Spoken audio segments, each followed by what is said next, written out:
You're with Julian on the Brown Note and Shadow in the Cloud, a review of one of the only films I've seen recently that's new. And Roseanne Liang and her film My Wedding and Other Secrets was the Chinese New Zealand film director's debut and the highest grossing New Zealand film of 2011.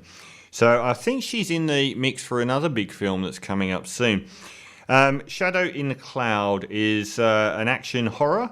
Was it a Netflix, or was it actually released? I don't think it was. I think it actually might have come out. Chloë Grace Moretz is the star, someone who I have not really given any credit to at all. And it is a mishmash horror film. It looks from the poster like it's going to be this really embarrassing film that tries to make out a teen-friendly female star is a Top Gun action hero or Rambo. Now, it does, but it's kind of brilliant for that. It is, for the first part, it is not a serious film. This is what you want when you want to go and see a B movie. And it kind of pulled the wool from under me. Because at the start, Chloë Grace Moretz is in New Zealand, and she's waiting on a mysterious runway at night in the middle of World War II. And this bomber pulls up out of nowhere, and she is to travel to Hawaii and to carry this big box with her, and it's got government secrets in it, and she's got a letter from a high-ranking general saying, don't you dare mess with this officer, and make sure you will be court-martialed if you look in this box. So this, I don't know if it's a B-29, something like a B-29, aviation crew of about 5 or 6 people are very hard-bitten and very rude to her. It's very, very sexist towards her in an uncomfortable way. And she's a bit feeble and English Rose and quite meek, and it all kind of felt a bit wrong what was happening. It becomes apparent that she is in fact a very different person indeed. And her story arc is quite something, because I expected when she actually revealed that she was playing a role, I expected it to be in one direction, and it kind of stayed in a similar direction to where it was going, but it just turned everything on its head. And I thought the story was really interesting, but the main part of the story is she is put in the gun turret underneath a plane. I saw recently an RAF guy talking about World War II, saying the life expectancy of a tail gunner in a bomber in the air in World War II in Britain was 6 hours. So she's put in this turret underneath, and they lock her in there because they get annoyed at her. Basically, it's not even for anything more than that. And they won't let her out. And while she's down there, if you've ever seen the Twilight Zone episode, and we all know this one from the film, where the gremlin starts attacking the wing on the plane, one of the most famous and memorable Twilight Zone episodes ever, where this guy is terrified of flying, and he sees out the window this demon landing on the wing of the plane, and he has this battle with it. That's half of this film. It's one of the elements of this film that have all been pushed together. It's not the only element, and it isn't as big an element as you might think it would be, even though this thing starts tearing up the plane. There's a supporting cast here. Taylor John Smith, Nick Robinson, Callum Mulvey's quite a famous actor from the Antipodean realm, who played a crew on the plane, and there's no one else in this film. Even though it looks really, really cinematic, it's obviously made on a very small budget. When we get the runway at night and everything's shrouded in fog, and then they're airborne, so they're in this cocoon. So it's obviously that's deliberate, and they've made it on a small budget, and she has to carry the whole first third of the film trapped in this gun turret without any access to the other actors, apart from their voices. To be honest, I found the other actors lacking.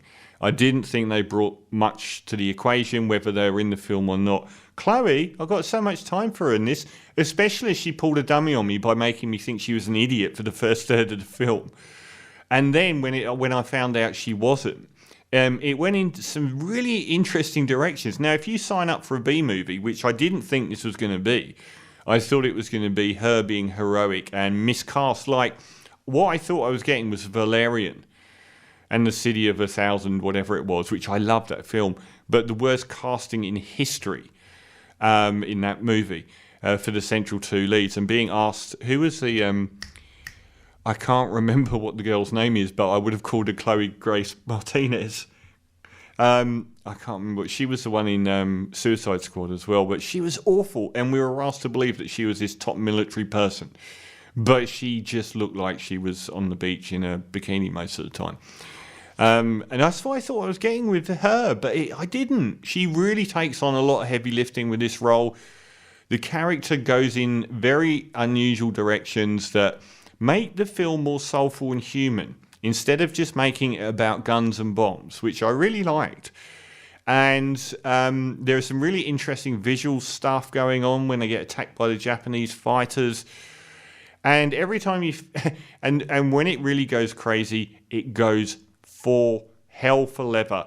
If you remember Mythbusters, they did a myth of whether an explosion can save you. If they drop someone from 1,000 feet and there's an explosion on the ground, will that cushion your blow? It didn't. It blew the dummy to smithereens. They do that in this film to the power of 10. Much more than that. They do some really crazy stuff in this. Some of the gore is excellent. I thought the tension was really good because every 10 minutes I wasn't quite sure what movie I was watching. It just went off into a random tangent. Chloe is undoubtedly the star of the show. No one else really matters. But it's one of those films where you feel like, okay, you've achieved it. You've got to the end. I respect you now. But it pushes and it pushes and it goes through about 4 or 5 different stages at the end that are further than you expected it to go.